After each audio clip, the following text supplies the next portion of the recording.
എല്ലാവർക്കും കർത്താവിൻ്റെ നാമത്തിലുള്ള സ്നേഹവന്ദനം അറിയിക്കുന്നു. വാർദ്ധക്യത്തിലെ ആരോഗ്യം, അതാണ് എൻ്റെ വിഷയം. സകലത്തിൽ ശുഭമായിരിക്കുക എന്ന് പറഞ്ഞതുകൊണ്ട് അതാണ് ഉദ്ദേശിക്കുന്നത്. എന്താണ് ആരോഗ്യം എന്ന് പറഞ്ഞാൽ? ആരോഗ്യമായിരിക്കുക എന്ന് പറഞ്ഞാൽ നമ്മുടെയൊക്കെ മനസ്സിലേക്ക് വരുന്ന ചിന്ത എന്താ? ഒരു രോഗവും ഇല്ലാതിരിക്കുക, അല്ലേ? അതൊരു പൂർണ്ണമായ നിർവചനമല്ല. ആരോഗ്യമായിരിക്കുക എന്ന് പറഞ്ഞാൽ സകല കാര്യത്തിലും സകല മേഖലയിലുമുള്ള ഒരു സുസ്ഥിതിയാണ്. അതിനാണ് ആരോഗ്യം എന്ന് പറയാം. രോഗമില്ലാത്ത ആളുകളൊക്കെ ഉണ്ട്, അവരെല്ലാ മേഖലയിലും സുസ്ഥിരതയുള്ളവരാണ് എന്ന് പറയാൻ സാധിക്കില്ല. രോഗമുള്ള ആളുകളും വളരെ സുസ്ഥിതിയിൽ ജീവിക്കുന്നവരായിരിക്കുന്ന ആളുകളുണ്ട്. അപ്പോൾ അതുകൊണ്ട് ആരോഗ്യമെന്ന് പറഞ്ഞാൽ ശരീരത്തിന് കുറച്ച് ബലമൊക്കെ ഉണ്ടായാൽ ആരോഗ്യമായി എന്ന് ചിന്തിക്കുന്നത് അതൊരു തെറ്റായിരിക്കുന്ന ചിന്തയാണ്. ശാരീരികമായി ബലഹീനത ആരോഗ്യമില്ലാത്തതിൻ്റെ ഒരു ലക്ഷണമായിട്ട് നാം കണക്കാക്കേണ്ട ആവശ്യമില്ല. ശാരീരികമായി ചില ബലഹീനതകളൊക്കെ ഉണ്ടെങ്കിലും നമുക്ക് വളരെ ആരോഗ്യവാന്മാരായിട്ടിരിക്കാൻ കഴിയും. ആത്മീകമായും ശാരീരികമായും മാനസികമായും സുസ്ഥിതി അനുഭവിക്കുവാൻ കഴിയുന്ന ഒരു വ്യക്തിയാണ് യഥാർത്ഥത്തിൽ ആരോഗ്യമുള്ള വ്യക്തി. ആരോഗ്യമുള്ള ഒരു മനുഷ്യൻ എന്ന് പറഞ്ഞാൽ അതാണ്. യോഹന്നാൻ്റെ 3-ാമത്തെ ലേഖനം, അതിൻ്റെ ആദ്യത്തെ വാക്യം നമ്മൾ വായിക്കുന്നത് ഒരു പ്രാർത്ഥനയോടുകൂടെയാണത് വായിക്കുന്നത്. യോഹന്നാൻ അപ്പോസ്തലൻ ഗായോസിന് വേണ്ടി പ്രാർത്ഥിക്കുന്ന ഒരു പ്രാർത്ഥനയാണ്. പ്രിയനെ, നിൻ്റെ ആത്മാവ് ശുഭമായിരിക്കുന്നത് പോലെ നീ സകലത്തിലും ശുഭമായും സുഖമായും ഇരിക്കണമെന്ന് ഞാൻ പ്രാർത്ഥിക്കുന്നു. ശുഭമായിരിക്കുക എന്ന് പറഞ്ഞാൽ ആരോഗ്യമായിരിക്കുക എന്നാണ്. ആരോഗ്യത്തോടെ ഇരിക്കുക, സുഖമായിരിക്കുക, വളരെ അഭിവൃദ്ധി പ്രാപിച്ചവനായിട്ട് ഇരിക്കുക. അപ്പോൾ എല്ലാ മേഖലയിലും ആരോഗ്യവും അഭിവൃദ്ധിയുമുള്ള വ്യക്തി ആയിട്ടിരിക്കണം ഗായോസ്. അതാണ് യോഹന്നാൻ അപ്പോസ്തലൻ്റെ പ്രാർത്ഥന. ഇത് ദൈവത്തിന് വളരെ ഇഷ്ടമുള്ളൊരു കാര്യമാണ്. ശാരീരികമായും മാനസികമായും ആത്മീകമായും ഒരു മനുഷ്യൻ ആരോഗ്യമുള്ളവനായിരിക്കുക എന്നുള്ളത് ദൈവത്തിന് ഇഷ്ടമാണ്. അതുകൊണ്ടാണല്ലോ യോഹന്നാൻ ആ വിഷയത്തെ ഓർത്ത് പ്രാർത്ഥിച്ചത്. ദൈവത്തിന് ഇഷ്ടമില്ലാത്തൊരു കാര്യം നമ്മളാരും പ്രാർത്ഥിക്കുകയില്ല. അപ്പോൾ ദൈവത്തിന് ഇഷ്ടമുള്ളൊരു കാര്യമാണ്. അത് ദൈവം നൽകുവാനായിട്ട് സന്നദ്ധനാണ്. ദൈവം അതിനുള്ള എല്ലാ സാധ്യതകളും നമുക്ക് വെച്ചിട്ടുണ്ട്. അതാണ് നമ്മുടെ ഏറ്റവും വലിയ ഒരു ആശ്വാസം, ഒരു ധൈര്യം, ഒരു പ്രത്യാശ. എല്ലാ അർത്ഥത്തിലും സുസ്ഥിതി അനുഭവിക്കുന്ന ഒരു ജീവിതം നയിക്കാനായിട്ട് നമുക്ക് സാധിക്കും എന്നുള്ളത് ദൈവം നമുക്ക് തന്നിട്ടുള്ള ഒരു വലിയ സാധ്യതയാണ്. സമസ്ത മേഖലയിലും ആരോഗ്യമില്ലാതെ നമുക്ക് ഈ വാർദ്ധക്യകാലത്ത് സന്തോഷമായിട്ടിരിക്കാനും ജീവിക്കുവാനും പ്രവർത്തിക്കുവാനും നമുക്ക് കഴിയില്ല. അതുകൊണ്ട് എല്ലാ മേഖലയിലും ആരോഗ്യവാന്മാരായിരിക്കുക എന്നുള്ളത് ദൈവം നമ്മെക്കുറിച്ച് ആഗ്രഹിക്കുന്ന, ദൈവത്തിന് ഇഷ്ടമുള്ള ഒരു കാര്യം തന്നെയാണ്. അതുകൊണ്ട് നമുക്ക് ദൈവത്തോട് ആ വിഷയത്തെ ഓർത്ത് പ്രാർത്ഥിക്കുകയും ചെയ്യാം. യോഹന്നാൻ അപ്പോസ്തലൻ അതാണല്ലോ ചെയ്തത്. അവിടെ ഗായോസിന് വേണ്ടി പ്രാർത്ഥിക്കുമ്പോൾ പറഞ്ഞത് എങ്ങനെയാണ്? നിൻ്റെ ആത്മാവ് ശുഭമായിരിക്കുന്നത് പോലെ എന്നാണ് നമ്മൾ വായിച്ചത്, അല്ലേ? ഒരുപക്ഷെ ആരോഗ്യത്തിൻ്റെ ഏറ്റവും ഒരു അടിസ്ഥാന ഘടകമെന്ന് പറയുന്നത് അതാണ്. ആത്മാവിൻ്റെ ശുഭതയാണ്. ആത്മീകമായി ആരോഗ്യമുള്ളവരായിരിക്കുക എന്നതാണ് ഒരു മനുഷ്യനെ സംബന്ധിച്ച് ഏറ്റവും പ്രാധാന്യമുള്ള, അല്ലെങ്കിൽ അതിൻ്റെ അടിസ്ഥാനം എന്ന് പറയുന്നത് അതാണ്. അടിസ്ഥാനം ഇത് ആരംഭിക്കുന്നത് ദൈവവുമായിട്ടുള്ള വ്യക്തിപരമായ ഒരു ബന്ധത്തിലാണ് അത് ആരംഭിക്കുന്നത്. വാർദ്ധക്യത്തിലുണ്ടായിരുന്ന നിക്കോദെമോസിനോട് കർത്താവ് പറഞ്ഞു, നീ പുതുതായി ജനിക്കുന്നില്ല എങ്കിൽ ദൈവരാജ്യം കാണുവാൻ കഴിയുകയില്ല. ദൈവരാജ്യത്തിൻ്റെ എല്ലാ അനുഭവങ്ങളും ഒരു വ്യക്തി അനുഭവിക്കാൻ പോകുന്നതിൻ്റെ ഒരു അടിസ്ഥാനമാണ് പുതുതായി ജനിക്കുക, ദൈവവുമായിട്ടുള്ള ഒരു ബന്ധത്തിലേക്ക് വരിക. മരണമെന്ന് പറഞ്ഞാൽ ദൈവവുമായിട്ടുള്ള ബന്ധം വേർപെടുന്നതാണെങ്കിൽ, ജനിക്കുക എന്ന് പറയുന്നത് ദൈവവുമായിട്ടുള്ള ഒരു ജീവൽ ബന്ധത്തിലേക്ക് വരുന്നതാണ്. അപ്പോൾ ദൈവവുമായിട്ടുള്ളൊരു ജീവൽ ബന്ധത്തിലേക്ക് വരുന്നതാണ് ഒരു മനുഷ്യൻ്റെ ആരോഗ്യത്തിൻ്റെ ഏറ്റവും അടിസ്ഥാന ഘടകം എന്ന് പറയുന്നത്. ഇവിടെ ഇരിക്കുന്നവരെല്ലാവരും ദൈവത്തിൻ്റെ മക്കളാണ്, രക്ഷിക്കപ്പെട്ടവരാണ്, ദൈവവുമായിട്ടൊരു വ്യക്തിപരമായിരിക്കുന്ന ബന്ധത്തിലേക്ക് വന്നിട്ടുള്ളവരാണ്. അത് നമ്മുടെ ആരോഗ്യത്തിൻ്റെ ഏറ്റവും അടിസ്ഥാന ഘടകമാണ്, അതിന് ഒരു സംശയവും ഇല്ല. അതോടൊപ്പം അപ്പോസ്തലനായിരിക്കുന്ന പൗലോസ് ഈ പ്രായമായ ആളുകളെ സംബന്ധിച്ച് പറയുമ്പോൾ പറഞ്ഞ ഒരു പ്രസ്താവന ഞാൻ നിങ്ങളുടെ ശ്രദ്ധയിൽപ്പെടുത്താം. അതെന്താണെന്ന് ചോദിച്ചാൽ, തീത്തോസിൻ്റെ ലേഖനം അതിൻ്റെ 2-ാം അധ്യായം 2-ാമത്തെ വാക്യമാണ്. ആ വാക്യം നമുക്കൊന്ന് ശ്രദ്ധിക്കുന്നത് നല്ലതാണ്. തീത്തോസിന് എഴുതിയ ലേഖനം അതിൻ്റെ 2-ാം അധ്യായം 2-ാമത്തെ വാക്യം, 1-ാമത്തെ വാക്യം. നീയോ പത്യോപദേശത്തിന് ചേരുന്നത് പ്രസ്താവിക്കുക. 2-ാം വാക്യമാണ്. വൃദ്ധന്മാർ നിർമ്മതവും ഗൗരവവും സുബോധവും ഉള്ളവരും വിശ്വാസത്തിലും സ്നേഹത്തിലും സഹിഷ്ണുതയിലും ആരോഗ്യമുള്ളവരുമായിരിക്കണം എന്നും. എന്നിട്ട് പിന്നെ വൃദ്ധന്മാരെക്കുറിച്ചും പറയുന്നുണ്ട്. അപ്പോൾ വൃദ്ധന്മാരെക്കുറിച്ചും പറയുന്നുണ്ട്. വൃദ്ധന്മാരെക്കുറിച്ച് പറയുന്നതും ആത്മീക ആരോഗ്യത്തിൻ്റെ ചില ലക്ഷണങ്ങളെക്കുറിച്ചാണ് പറയുന്നത്. അപ്പോൾ അവിടെ വൃദ്ധന്മാരെക്കുറിച്ച് പറയുമ്പോൾ എന്താ പറഞ്ഞത്? 3 പ്രധാനപ്പെട്ട കാര്യം എടുത്തു പറഞ്ഞു. വിശ്വാസത്തിലും സ്നേഹത്തിലും സഹിഷ്ണുതയിലും ആരോഗ്യമുള്ളവർ, നിർമ്മതന്മാർ, ഗൗരവമുള്ളവർ, സുബോധമുള്ളവർ. അപ്പോൾ ഇതൊക്കെ ആരോഗ്യത്തിൻ്റെ ലക്ഷണമാണ്, ആത്മീക ആരോഗ്യത്തിൻ്റെ ലക്ഷണമാണ്. ദൈവമായിട്ട് ഒരു നല്ല ബന്ധത്തിലേക്ക് വന്നിരിക്കുന്ന ആളുകൾക്ക് മാത്രമേ ഈ വിശ്വാസത്തിലും സ്നേഹത്തിലും സഹിഷ്ണുതയിലും ആരോഗ്യമുള്ളവരായിരിക്കാൻ സാധിക്കുകയുള്ളൂ. ഈ വാർദ്ധക്യത്തിലുള്ള ദൈവമക്കളെ സംബന്ധിച്ച് ദൈവം ആഗ്രഹിക്കുന്നൊരു കാര്യം, ഒന്നാമതായി നമ്മുടെ വിശ്വാസത്തിൽ നമ്മൾ ആരോഗ്യമുള്ളവരായിരിക്കുക. അതൊരു ആത്മീക ആരോഗ്യത്തിൻ്റെ ഏറ്റവും അടിസ്ഥാന ഘടകമാണ്. ദൈവത്തിലുള്ള ആശ്രയവും വിശ്വാസ സത്യങ്ങളെ സംബന്ധിച്ചുള്ള ബോധ്യങ്ങളുമാണ് വിശ്വാസത്തിൽ ആരോഗ്യമുള്ളവരായി തീരാനുള്ള അടിസ്ഥാന ഘടകം. ദൈവത്തിലുള്ള ആശ്രയം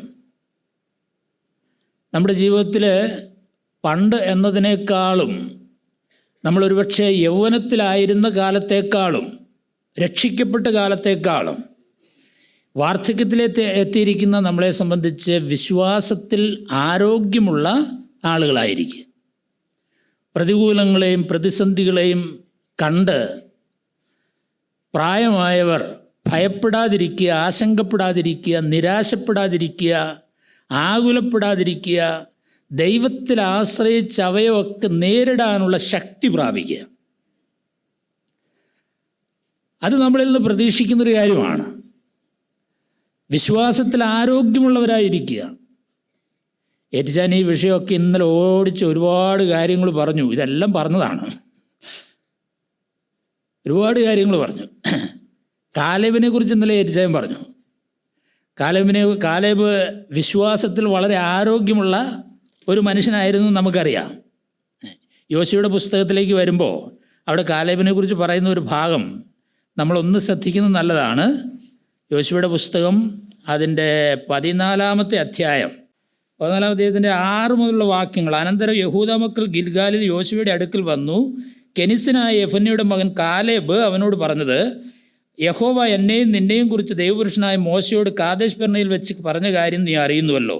യഹോവയുടെ ദാസനായ മോശെ കാദേശ് ബർണയിൽ നിന്ന് ദേശത്തെ ഒറ്റുനോക്കുവാൻ എന്നെ അയച്ചപ്പോൾ എനിക്ക് 40 വയസ്സായിരുന്നു. ഞാൻ വന്ന് എൻ്റെ മനോബോധപ്രകാരം അവനോട് മറുപടി പറഞ്ഞു. എന്നോടുകൂടെ പോന്നിരുന്ന സഹോദരന്മാർ ജനത്തിൻ്റെ ഹൃദയം ഉരുക്കുമാറാക്കി. ഞാനോ എൻ്റെ ദൈവമായ യഹോവയോട് പൂർണ്ണമായി പറ്റി നിന്നു. നീ എൻ്റെ ദൈവമായ യഹോവയോട് പൂർണ്ണമായി പറ്റി നിന്നതുകൊണ്ട് നീ കാൽ വെച്ച ദേശം നിനക്ക് നിൻ്റെ മക്കൾക്കും എന്നേക്കും അവകാശമായിരിക്കുമെന്ന് മോശ അന്ന് സത്യം ചെയ്തു പറഞ്ഞു. മരുഭൂമിയിൽ സഞ്ചരിച്ച കാലത്തെ യഹോവ മോശയോട് ഈ വാക്ക് കൽപ്പിച്ചത് മുതൽ ഈ 45 സംവത്സരത്തോളം എന്നെ താൻ അരുളി ചെയ്തിരുന്നതുപോലെ ജീവനോടെ വെച്ചിരിക്കുന്നു. ഇപ്പോൾ എനിക്ക് 85 വയസ്സായി. മോശ എന്നെ അയച്ച നാളിലെ പോലെ ഇന്നും എനിക്ക് ആരോഗ്യമുണ്ട്. പടവെട്ടുവാനും പോകുകയും വരികയും ചെയ്യുവാനും എൻ്റെ ആരോഗ്യം അന്നത്തെ പോലെ തന്നെ ഇന്നും ഇരിക്കുന്നു. ആകയാൽ യഹോവ അന്ന് കൽപ്പിച്ച ഈ മല ഇപ്പോൾ എനിക്ക് തരിക. അനാക്യർ അവിടെ ഉണ്ടെന്നും പട്ടണങ്ങൾ വലുപ്പവും ഉറപ്പുമുള്ളവ എന്ന് നീ അന്ന് കേട്ടിട്ടുണ്ടല്ലോ. യഹോവ എന്നോടുകൂടെ ഉണ്ടെങ്കിൽ താൻ അരുളി ചെയ്തതുപോലെ ഞാൻ അവരെ ഓടിച്ചു കളയും. അപ്പോൾ യോശുവ അവനെ അനുഗ്രഹിച്ചു. എബ്രോൻ മല യെഫുന്നയുടെ മകനായ കാലേബിന് അവകാശമായി കൊടുത്തു. എത്ര മനോഹരമായിരിക്കുന്ന പ്രസ്താവനയാണല്ലേ. 12 പേരെ ദേശം ഒറ്റുനോക്കാൻ അയച്ചിട്ട് 10 പേര് നമുക്ക് ആ ദേശം കീഴടക്കാനായിട്ട് സാധിക്കില്ല എന്ന് പറഞ്ഞു. ദൈവത്തിലുള്ള അവിശ്വാസം. എന്നാൽ 2 മനുഷ്യർ വളരെ ധൈര്യമായി പറഞ്ഞു, അവിടെ കണ്ട അനാക്യമല്ലന്മാരൊന്നും നമുക്ക് വിഷയമല്ല, ആ ദേശം നമുക്ക് കീഴടക്കാനായി സാധിക്കും. ദൈവം ആ ദേശം നമ്മുടെ കൈകളിൽ തന്നിരിക്കുന്നു. കാലേബ് പറയുന്നത് എന്താ പറയുക, എൻ്റെ മനോബോധപ്രകാരം ഞാൻ പറഞ്ഞു എന്നാ. അതൊന്നുമില്ല, ആരുടെയും നിർബന്ധം കൊണ്ടൊന്നുമല്ല, പ്രേരണ കൊണ്ടൊന്നുമല്ല. ദൈവത്തിലുള്ള വിശ്വാസം, പൂർണ്ണ ഹൃദയത്തോടെ ദൈവത്തിൽ താൻ വിശ്വസിച്ചു. ദൈവം എന്നോടുകൂടെ, ഞാനോ എൻ്റെ ദൈവമായ യഹോവയോട് പൂർണ്ണമായി പറ്റി നിന്നു. അവസാനം പറയുന്നത്, യഹോവ എന്നോടുകൂടെ ഉണ്ടെങ്കിൽ താൻ അരുളി ചെയ്തതുപോലെ ഞാൻ അവരെ ഓടിച്ചു കളയും. അപ്പോൾ ദൈവത്തിലുള്ള ആശ്രയമാണ് യഥാർത്ഥത്തിൽ തൻ്റെ ആരോഗ്യത്തിൻ്റെ അടിസ്ഥാന ഘടകം. 40-ാമത്തെ വയസ്സിൽ ദേശം ഒറ്റുനോക്കാൻ പോയ അതേ ആരോഗ്യം 85-ാമത്തെ വയസ്സിലും തനിക്കുണ്ട്. ആരോഗ്യത്തോടുകൂടിയാണ് പറയുന്നത്. മാനസിക ആത്മീകമായിട്ടുള്ളൊരു ആരോഗ്യം. അതുതന്നെയാണ് മനസ്സിൻ്റെയും ശരീരത്തിൻ്റെയും ബലത്തിന് അടിസ്ഥാനമായിരിക്കുന്നതെന്ന് നമുക്കറിയാം. അപ്പോൾ വൃദ്ധന്മാരായിരിക്കുന്നവർ വിശ്വാസത്തിൽ ആരോഗ്യമുള്ളവരായിരിക്കണം. നമ്മൾ വിശ്വസിക്കുന്ന വിശ്വാസ സത്യങ്ങളിൽ എത്രത്തോളം ബോധ്യങ്ങൾ നമുക്കുണ്ട്, അതും വളരെ പ്രധാനപ്പെട്ടൊരു കാര്യമാണ്. ആ ബോധ്യങ്ങൾ നമ്മുടെ ഉള്ളിൽ വർദ്ധിക്കുന്നതിനനുസരിച്ചാണ് ദൈവത്തിലുള്ള ആശ്രയവും ദൈവത്തോടൊപ്പം പ്രവർത്തിക്കാനുള്ള ധൈര്യവും നമുക്ക് ലഭിക്കുന്നത്. ആ ബോധ്യങ്ങൾ എവിടെ നിന്നാണ് ലഭിക്കുന്നത്? ദൈവം പറഞ്ഞ, ദൈവം നമുക്ക് നൽകിയ ദൈവീക വെളിപ്പാടിൽ നിന്നാണ് ആ ബോധ്യങ്ങൾ നമുക്ക് ലഭിക്കുന്നത്. വായനയും പഠനവും ആത്മീകമായ വിഷയങ്ങളിലുള്ള പരിജ്ഞാനത്തിൽ വളരാനുള്ള അധ്വാനവും വാർദ്ധക്യത്തിലും നമുക്ക് ആവശ്യമാണ്. എങ്കിലും വിശ്വാസത്തിൽ നമ്മൾ ആരോഗ്യമുള്ള ആളുകളായിരിക്കുകയുള്ളൂ. മാത്രമല്ല, നമ്മളെ കാണുന്ന ചെറുപ്പക്കാരായിരിക്കുന്ന ഒരുപാട് ആളുകളുണ്ട്. നമ്മുടെ വിശ്വാസം അവർ അനുകരിക്കണം, നമ്മുടെ വിശ്വാസം അവർ മുറുകെ പിടിക്കണം. നമ്മുടെ മരണസമയത്ത് അവർ പറയണം, ഇതുപോലെ ദൈവത്തിൽ ആശ്രയിച്ച ഭക്തനായൊരു മനുഷ്യൻ. നമ്മുടെ മക്കൾ നമ്മളെക്കുറിച്ചത് പറയണം.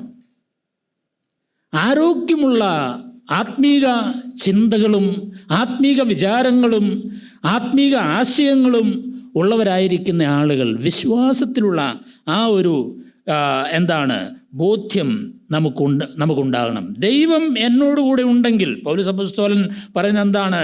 എന്നെ ശക്തനാക്കുന്നവൻ മുഖാന്തരം ഞാൻ സകലത്തിലും മതിയാകും.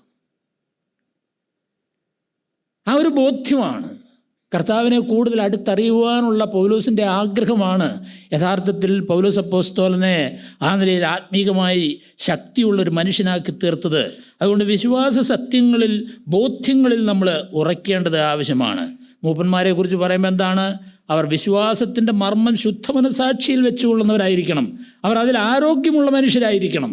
മറ്റുള്ളവരെ പഠിപ്പിക്കുവാൻ, മറ്റുള്ളവരോട് പറഞ്ഞു കൊടുക്കുവാൻ, മറ്റുള്ളവരെ ഉപദേശിക്കുവാൻ, വിശ്വാസ സത്യങ്ങളിൽ ഉറപ്പിക്കുവാൻ കഴിയുന്ന തരത്തിലുള്ള ആത്മീക ആരോഗ്യം. പിന്നെ പറയുന്നത് സ്നേഹത്തിൽ ആരോഗ്യമുള്ളവരായിരിക്കണം എന്ന് പറഞ്ഞു. സ്നേഹത്തിൽ വാർദ്ധക്യത്തിലുള്ള ആളുകളിൽ നിന്ന് പ്രതീക്ഷിക്കുന്നൊരു കാര്യം അതാണ്. മക്കളാണെങ്കിലും കൊച്ചുമക്കളാണെങ്കിലും അയൽവാസികളാണെങ്കിലും നമ്മുടെ സമൂഹത്തിലുള്ള മനുഷ്യരാണെങ്കിലും നമ്മിൽ നിന്ന് പ്രതീക്ഷിക്കുന്നൊരു കാര്യം യഥാർത്ഥത്തിൽ നമ്മൾ അവരെ ആത്മാർത്ഥമായി സ്നേഹിക്കുക എന്നുള്ളതാണ്. സ്നേഹിക്കുക. സ്നേഹത്തിൻ്റെ ഫലങ്ങളാണ് നമ്മളിൽ നിന്ന് ഉത്ഭവിക്കേണ്ടത്. വാർദ്ധക്യമൊക്കെ ആകുമ്പോൾ കോപവും ശാഠ്യവും കലഹവും വഴക്കും അസൂയയും പരദൂഷണവും അതുപോലുള്ളതായിരിക്കുന്ന കാര്യങ്ങളും എല്ലാം ഈ വാർദ്ധക്യത്തിലുള്ള ആളുകളുടെ ജീവിതത്തിൽ, പലരുടെയും ജീവിതത്തിലുണ്ട്. എന്തെല്ലാം അസ്വസ്ഥതകൾ അതുകൊണ്ട് ഉണ്ടാക്കുന്നതെന്നറിയാമോ? എന്തെല്ലാം ബുദ്ധിമുട്ടുകളാണ് സൃഷ്ടിക്കുന്നത്. വീടുകളിലും സഭകളിലുമൊക്കെ എന്തെല്ലാം പ്രശ്നങ്ങളാണ്, സമൂഹത്തിൽ പോലും. യഥാർത്ഥത്തിൽ ആ ദൈവസ്നേഹത്തിൻ്റെ ഒരു പാരമ്പര്യത്തിൽ നമ്മൾ വളരുക എന്നുള്ളത് ഏറ്റവും പ്രധാനപ്പെട്ടതായിരിക്കുന്നൊരു കാര്യമാണ്. വളരെ പ്രധാനപ്പെട്ടൊരു കാര്യമാണ്.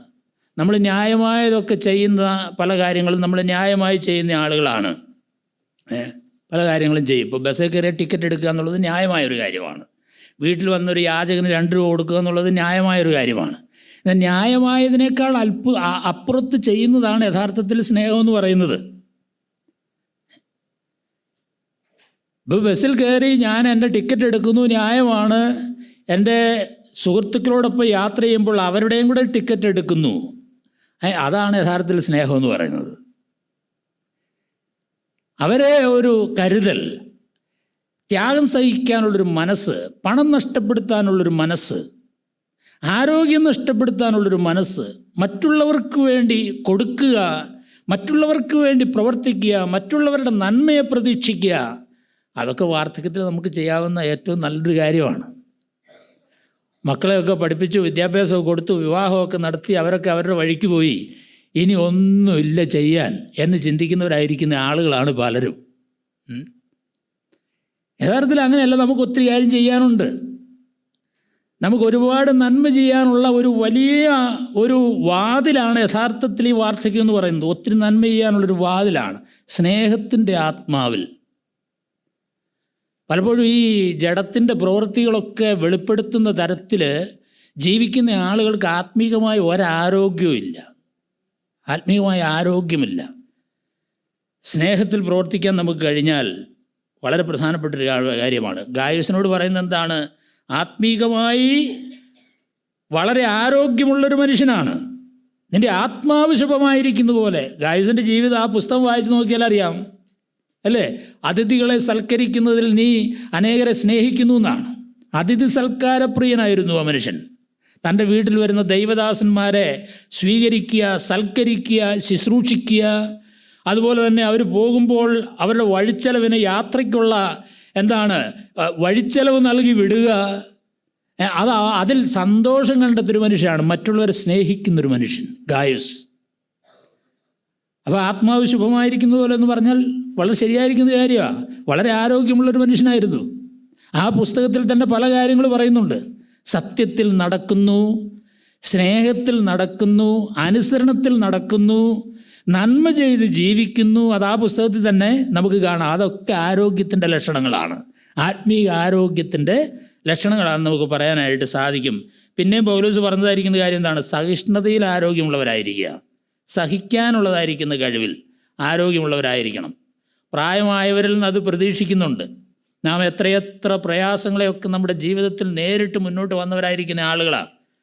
നമുക്ക് പ്രായമാകുന്നതിനനുസരിച്ച് ആത്മീകമായിരിക്കുന്നൊരു വളർച്ച, ഒരു പുരോഗതി, ആരോഗ്യമുണ്ടെങ്കിൽ ഏത് പ്രതികൂലങ്ങളെയും നേരിടാനും സഹിക്കാനും നമ്മൾ ശക്തരായിട്ട് മാറും. കഷ്ടത സഹിഷ്ണുതയെയും, സഹിഷ്ണുത സിദ്ധതയെയും, സിദ്ധത പ്രത്യാശയെയും ഉളവാക്കുന്നു എന്നറിഞ്ഞ് നാം കഷ്ടങ്ങളിലും സന്തോഷിക്കുന്നു. അപ്പോൾ കഷ്ടത എന്ന് പറഞ്ഞാൽ എന്താണ്? കഷ്ടത സഹിഷ്ണുതയാണ് ഉൽപ്പാദിപ്പിക്കുന്നതെന്നാണ്. സഹിഷ്ണുതയോടെ നേരിടാനുള്ള ഒരു കഴിവ്, പിറുപിറുപ്പില്ലാതെ, പരാതികളില്ലാതെ, ആവലാതികളില്ലാതെ. ചില കാരണന്മാരെന്നും ഇങ്ങനെ പരാതിയാണ്. മക്കളെയും കുറ്റം പറയും, അവർ നോക്കുന്നില്ല, അവർ ശ്രദ്ധിക്കുന്നില്ല, അവരത് തരുന്നില്ല, ഇത് തരുന്നില്ല, അങ്ങനെയാണ്. ചില മാതാപിതാക്കൾ അങ്ങനെയല്ല. അതൊന്നും സാരമില്ല മക്കളെ, ഇതൊക്കെ ജീവിതത്തിൻ്റെ ഒരു ഭാഗമാണ്. ഞങ്ങൾ വാർദ്ധക്യമായില്ലേ, വാർദ്ധക്യത്തിൻ്റെ പ്രശ്നങ്ങളും പ്രയാസങ്ങളൊക്കെ ഉണ്ട്, നിങ്ങൾ അതിനകത്തൊന്നും എന്ത് ചെയ്യണ്ട, ഒരുപാട് ആകുലപ്പെടേണ്ട കാര്യമൊന്നും ഇല്ല. അത് കേൾക്കുമ്പോൾ തന്നെ ഈ കാരണവരെ സ്നേഹിക്കാനും ശുശ്രൂഷിക്കാനാണോ തോന്നുക? ആണ്. മറ്റേ കാര്യം കേട്ടാലോ, അത് കേട്ട് കേട്ട് മടുത്ത് കഴിയുമ്പോൾ വല്ല അനാഥശാലയിലും അല്ലെങ്കിൽ റോട്ടിലൊക്കെ കൊണ്ടുവന്ന് എന്ത് ചെയ്യും? വിട്ടുകളയും, തള്ളിക്കളയും. ചില പിള്ളേർ പറഞ്ഞു കേട്ടിട്ടുണ്ട്, ഇതിനെ നോക്കാൻ പറ്റില്ല എന്ന് പറഞ്ഞു, മടുത്തു എന്ന് പറഞ്ഞു. ഒരു രക്ഷയില്ല, സമാധാനം തരികയില്ല. ഈ അടുത്തിടെ ഞങ്ങളുടെ തൊട്ട് വീട്ടടുത്ത് ഒരു പ്രായമുള്ളൊരു അമ്മച്ചിയുണ്ട്, മുസ്ലിമാണ്. എന്ത് ചെയ്താൽ അവിടുത്തെ മക്കൾക്ക് സമാധാനം കൊടുക്കില്ല. അപ്പോൾ എൻ്റെ ഭാര്യ പറഞ്ഞു, ഈ പ്രായമൊക്കെ ആയി കഴിയുമ്പോൾ ചിലപ്പോൾ മാനസികമായിട്ടുള്ള ബുദ്ധിമുട്ടുകളൊക്കെ കാണും, ഒരു ഡോക്ടറെ കൊണ്ട് കാണിക്കാൻ പറഞ്ഞു. അപ്പോൾ ഒരു ഡോക്ടറെ കൊണ്ട് കാണിച്ചു. ഇപ്പോൾ ഒരു കുഴപ്പമില്ല, വളരെ സമാധാനമാണ്. എന്നാൽ എന്തെങ്കിലും ആട്ടെ, ഒന്ന് കൊണ്ട് കാണിച്ചേക്കാന്നൊക്കെ പറഞ്ഞാൽ കൊണ്ടുപോയി കാണിച്ചു, വളരെ സമാധാനമായി. അപ്പോൾ അവരുടെ പ്രശ്നം എന്നത് മനസ്സിലാക്കാതെ ആയി അതിനോട് പോരാടുന്നത്. പ്രശ്നം മനസ്സിലാക്കണം, അതാവശ്യമാണ്. എന്നാലും ഞാൻ പറയുന്നത്, ആത്മീകമായി വിശ്വാസികൾ ആരോഗ്യമുള്ളവരാണെങ്കിൽ ഞാൻ വിചാരിക്കുന്നു ഇങ്ങനെയുള്ള കാര്യങ്ങളിൽ നിന്നൊക്കെ നമുക്കൊരു വിമോചനം നേടാനായിട്ട് സാധിക്കും. നമ്മുടെ മക്കളും നമ്മുടെ അയൽവാസികളും നമ്മുടെ സഭയിലുള്ള വിശ്വാസികളും പ്രായമൊക്കെ ആയി വരുന്നതിനനുസരിച്ച് സഭയിൽ പോരാട്ടങ്ങൾ വർദ്ധിക്കുകയാണെങ്കിൽ, പോര് വർദ്ധിക്കുകയാണെങ്കിൽ, അസ്വസ്ഥതകൾ സൃഷ്ടിക്കുകയാണെങ്കിൽ, അതൊന്നും ആത്മീകമായ ആരോഗ്യമില്ലാത്തതിൻ്റെ ലക്ഷണങ്ങളാണ്. സഹിഷ്ണുത എന്ന് പറയുന്ന ഒരു കാര്യമാണ്. അപവാദം കേൾക്കാനും ദൂഷണം കേൾക്കാനും പരിഹാസവും ഒറ്റപ്പെടുത്തലും അവഗണനയും ഒക്കെ സഹിച്ചു വളർന്നു വരുന്ന ആളുകൾക്ക് ഇങ്ങനെയുള്ള സാഹചര്യങ്ങളൊക്കെ നേരിടാൻ പറ്റും. ഇതൊരു ഒറ്റ സമയത്തൊന്നും സാധിക്കുന്ന കാര്യമൊന്നുമല്ല. രക്ഷിക്കപ്പെട്ട കാലം തുടങ്ങി ഇങ്ങനെയുള്ള പോരാട്ടത്തിൽ വിജയിച്ചു വന്ന ആളുകൾക്ക് വാർദ്ധക്യത്തിലും അതിനെ നേരിടാനായിട്ട് സാധിക്കുള്ളൂ, അതിനെ നേരിടാൻ പറ്റുള്ളൂ. അപ്പോൾ ആത്മീകമായ ആരോഗ്യത്തിലുള്ളൊരു വളർച്ച നമ്മുടെ ക്രിസ്തീയ ജീവിതത്തിൽ നമുക്ക് ആവശ്യമാണ്. ചിലർ പറയുമല്ലോ, പ്രായമായി ഇനി നന്നാകാനൊന്നും പോകുന്നില്ല. ആ പ്രസ്താവന തന്നെ പറയരുത്, അത് കൊള്ളില്ല. എന്തേ നന്നാകാൻ മേലാത്ത പ്രായമായവർക്ക്? ഈ കുശുമ്പും കുന്നായ്മയും ഈ അടിയും ബഹളവും പ്രശ്നമായിട്ട് ജീവിക്കണോ? അതാണോ പ്രായമായവരുടെ സ്വഭാവം? അതിൻ്റെ ഒന്നും ആവശ്യമില്ല. കുറച്ചുകൂടെ മെച്ചമാകണം, പക്വത വരണം. ആളുകളോട് സംസാരിക്കുന്നത് വളരെ ഹൃദ്യമായിരിക്കണം. ആളുകളോട് ഇടപെടുന്നത്, പെരുമാറുന്നത്, ആളുകളുമായിട്ടുള്ള ജീവിതം, ആ ബന്ധം ഒരാസ്വാദ്യകരമായിരിക്കണം. അതാണ് പക്വതയുടെ ലക്ഷണം. ഇന്നലെ ഏറ്റിച്ചാൻ പറഞ്ഞില്ലേ, പക്വത. വെറുതെ ശരീരത്തിൽ പ്രായമായതുകൊണ്ടൊന്നും കാര്യമൊന്നുമില്ല. ആത്മാവിൻ്റെ ഒരു പക്വത, അതാണ് യഥാർത്ഥത്തിൽ നമ്മൾ വേണ്ടത്. ഏത് പ്രായമായവർക്കും നന്നാകാം, അതിനുള്ള സാധ്യതയാണ് ദൈവം തമ്പുരാൻ നമുക്ക് തന്നിരിക്കുന്നത്. വൃദ്ധനായ മനുഷ്യനോടല്ലേ പറഞ്ഞ് വീണ്ടും ജനിക്കണമെന്ന്? ഒരുത്തൻ ക്രിസ്തുവിലായാൽ അവൻ പുതിയ സൃഷ്ടിയാവുന്നു എന്നാണ് പറഞ്ഞത്. നമുക്ക് മാറാൻ കഴിയണം. അതാണ് ആ വ്യത്യാസം എന്ന് പറയുന്നത്. കർത്താവ് നമ്മിൽ വരുത്തുന്ന മാറ്റം അതാണ്. അപ്പോൾ ഈ ആത്മീകമായ ഒരു പുരോഗതി അത് അടിസ്ഥാനപരമായി നമ്മിലുണ്ടാകണം. ജഡത്തിൻ്റെ പ്രവൃത്തികൾ വെളിപ്പെടുത്താതെ ആത്മാവിൻ്റെ ഫലം നമ്മുടെ ജീവിതത്തിൽ നിന്ന് വരാൻ കഴിഞ്ഞാൽ നമ്മൾ ആരോഗ്യമുള്ള വ്യക്തികളാണ്. വളരെ ശ്രദ്ധയോടും ദൈവാശ്രയബോധത്തോടും പ്രാർത്ഥനയോടും കൂടെ നമ്മൾ മുന്നോട്ട് പോയാൽ ഇതിൽ നമുക്ക് വിജയിക്കാനായിട്ട് സാധിക്കും. ഇത് ഈ ലോകത്തിൽ മാത്രമല്ല കേട്ടോ, വരുവാനുള്ള ലോകത്തിലും പ്രയോജനമുള്ളതാണ്. ഇവിടെ മാത്രമല്ല, വരുവാനുള്ള ലോകത്തിലും. അങ്ങനെയല്ലേ പറഞ്ഞത്? ദൈവഭക്തി എന്താണ്? വരാനുള്ള രാജ്യത്തിൽ, ഈ ലോകത്തിലും വരാനുള്ള രാജ്യത്തിലും വളരെ പ്രയോജനമുള്ള കാര്യമാണ്. രണ്ടാമത് വേണ്ട ആരോഗ്യം എന്ന് പറയുന്നത് ശാരീരിക ആരോഗ്യമാണ്. ശരീരത്തെക്കുറിച്ച് ഒരു വ്യക്തമായിരിക്കുന്ന ധാരണ നമുക്കുണ്ടാകേണ്ടത് ആവശ്യമാണ്. ചിലർക്ക് ശരീരത്തെക്കുറിച്ച് തെറ്റായ ധാരണകളുണ്ട്. ചിലർക്ക് ഉള്ള ഒരു ധാരണ, രണ്ട് തെറ്റായ ധാരണകളാണ് ഉള്ളത്. ചിലർക്കുള്ള ധാരണ എന്ന് പറയുന്നത് ശരീരം എന്ന് പറഞ്ഞാൽ അതാണ് മുഴുവൻ. ശരീരത്തെ ദൈവത്തെ പോലെ കണക്കാക്കുന്ന ആളുകളുണ്ട്. ബൈബിളിലൊരു വാക്യമില്ലേ, അവരുടെ ദൈവം വയറ് അല്ലേ? അവരുടെ ദൈവം, അവർ ഭൂമിയിലുള്ളത് എന്ത് ചെയ്യുന്നു? ചിന്തിക്കുന്നു. അവർക്ക് അത്രേ ഉള്ളൂ. അവരുടെ ശരീരം മാത്രമാണ്, ഭൗതികമായ കാര്യങ്ങൾ മാത്രമേ അവരുടെ ചിന്തയിലുള്ളൂ, ശ്രദ്ധയിലുള്ളൂ. അങ്ങനെയുള്ളവരെക്കുറിച്ച്, ക്രേത്തക്കാരെക്കുറിച്ച് പറഞ്ഞത് എന്താണ്? അവർ പെരുവയറന്മാരും ഒരുപാട് കാര്യം പറഞ്ഞിട്ടുണ്ട്. തീറ്റകുടി എന്നുള്ളതാണ്. അങ്ങനെയാണ്, തിന്നുക കുടിക്കുക, നാളെ ചാവുമല്ലോ, അത്ര വിചാരമുള്ളൂ. ഭൗതികവാദികളായിരിക്കുന്ന ആളുകൾ. അതൊരു തെറ്റായിരിക്കുന്ന ചിന്തയാണ്. വെറും ശരീരത്തിന് വേണ്ടി മാത്രം ജീവിക്കുന്നവരായിരിക്കുന്ന ആളുകൾ. ചിലർ പറയാം ഭക്ഷണവും വിശ്രമവും കഴിഞ്ഞിട്ട് ബാക്കിയുള്ള കാര്യം മതി. ഭക്ഷണവും വിശ്രമവും, ഭക്ഷിക്കുക വിശ്രമിക്കുക, ഭക്ഷിക്കുക വിശ്രമിക്കുക, ഇത്രേ ഉള്ളൂ. ശരീരത്തിന്, സ്വന്തം ശരീരത്തിൻ്റെ കാര്യം മാത്രമേ ചില പ്രായമുള്ള കാരണന്മാർ നോക്കുകയുള്ളൂ. വീട്ടിലുള്ള മക്കൾ എങ്ങനെയാണ് ഇവരെ പുലർത്തുന്നത് പോലും അവർക്ക് അറിയേണ്ട ആവശ്യമില്ല. കാരണം എന്താണെന്ന് വെച്ചാൽ നിങ്ങളിതൊക്കെ ചെയ്തോണം, ബാധ്യസ്ഥരാണ്, ഉത്തരവാദിത്തമുള്ളവരാണ്, തന്നോണം, ഞങ്ങളിരുന്ന് എന്തു ചെയ്യും.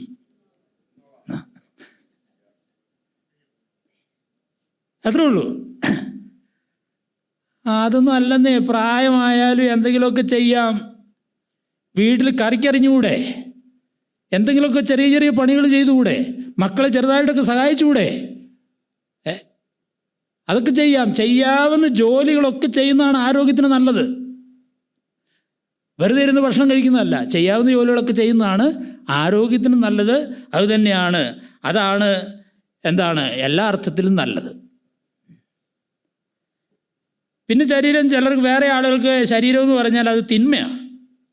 അങ്ങനെയുള്ള ആളുകളുണ്ട്. എന്ന് പറഞ്ഞാൽ എന്താ? ശരീരത്തിൻ്റെ താഴ്മയിൽ രസിക്കുന്നവരായിരിക്കുന്ന ആളുകൾ, ഒരു സന്യാസ ജീവിതം നയിക്കുന്ന മനുഷ്യർ. അവർ ഭക്ഷിക്കുകയോ ഇല്ല, കുടിക്കുകയോ ഇല്ല, അലക്കുകയോ ഇല്ല, കുളിക്കുകയോ ഇല്ല. അങ്ങനെ ശരീരം എന്ന് പറഞ്ഞാൽ ഒരു ശ്രദ്ധയില്ലാത്ത ആളുകൾ, ശരീരത്തെ ഒരു വിധത്തിലും ശ്രദ്ധിക്കാത്തവരായിരിക്കുന്നത്. ഈ രണ്ടും തെറ്റായിരിക്കുന്ന കാര്യമാണ്. ജ്ഞാനവാദികൾ ശരീരം തിന്മയാണെന്ന് ചിന്തിച്ചവരാണ്. അവർ കൊലോസ്യ ലേഖനത്തിൽ പറയുന്നില്ല, എന്താ പറയുന്നത്? പിടിക്കരുത്, രുചിക്കരുത്, ഇങ്ങനെയുള്ളതായിരിക്കുന്ന തെറ്റായിരിക്കുന്ന ഭക്തി, മതഭക്തി. അങ്ങനെയുള്ള മതഭക്തികളുണ്ട്. അങ്ങനെയുള്ള ആൾ ശരീരമാണ് മുഴുവൻ തിന്മയ്ക്ക് കാരണം എന്ന് പറഞ്ഞ് ശരീരത്തെ പട്ടിണി ഇടുക, കൊല്ലുക, പീഡിപ്പിക്കുക, അത്തരത്തിലുള്ള കാര്യങ്ങളൊക്കെ ചെയ്യുന്ന വലിയ ഭക്തന്മാരായിരിക്കുന്ന ആളുകളുണ്ട്. അതൊന്നുമല്ല, ശരീരത്തോടുള്ള പ്രതികരണമൊന്നും അങ്ങനെയല്ല. ഇതിന് മധ്യത്തിലൊരു ജീവിതമുണ്ട്. അതാണ് യഥാർത്ഥത്തിൽ വേണ്ടത്. ശരീരമെന്ന് പറഞ്ഞാൽ യഥാർത്ഥത്തിൽ നമ്മുടെ ശരീരം ആര് സൃഷ്ടിച്ചതാണ്? ദൈവം സൃഷ്ടിച്ചതാണ്. നമുക്ക് നമ്മുടെ സാദൃശ്യത്തിലും ചായലും മനുഷ്യനെ ഉണ്ടാക്കാമെന്ന് പറഞ്ഞിട്ട് ദൈവം തന്നെ കൈകൊണ്ട് മെനഞ്ഞ് മനുഷ്യനെ എന്ത് ചെയ്തു? സൃഷ്ടിച്ചു. അതിശയവും അത്ഭുതകരവുമായ വിധത്തിൽ നീ എൻ്റെ അമ്മയുടെ ഉദരത്തിൽ എന്നെ മെടഞ്ഞിരിക്കുന്നു. ദൈവം നമ്മെ സൃഷ്ടിച്ചതാണ്. നമ്മുടെ ശരീരം ദൈവം സൃഷ്ടിച്ചതാണ്. ദൈവം എന്തിനാ ഒരു കാര്യം സൃഷ്ടിച്ചേ? ചുമ്മാ പണിയൊന്നുമില്ല ഉണ്ടാ?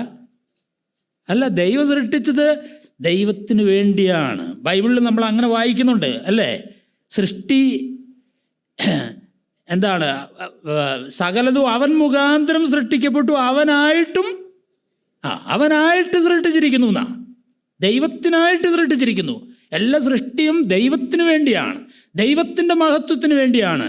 അതുകൊണ്ട് നമ്മൾ മനസ്സിലാക്കേണ്ടത് ശരീരത്തെ ഒരു ദൈവത്തിൻ്റെ സ്ഥാനത്തേക്ക് ഉയർത്തുകയും വേണ്ട, ശരീരത്തെ ഒരു മോശം ഘടകമായിട്ടും നമ്മൾ കാണണ്ട. മറിച്ച് നമ്മുടെ ശരീരം കൊണ്ട് ദൈവത്തെ എന്ത് ചെയ്യണം? മഹത്വപ്പെടുത്തണം. അതിനാണ് നമ്മുടെ ശരീരം തന്നിരിക്കുന്നത്. അങ്ങനെയാണ്.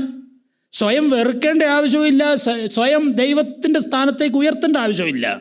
നമ്മുടെ ശരീരം കൊണ്ട് ദൈവത്തെ മഹത്വപ്പെടുത്തുക.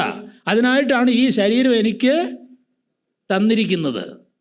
തിന്നാലും കുടിച്ചാലും എന്ത് ചെയ്താലും അതിൻ്റെ പുറകിലുള്ള ലക്ഷ്യവും ഉദ്ദേശവും ദൈവത്തിന് മഹത്വം വരണം.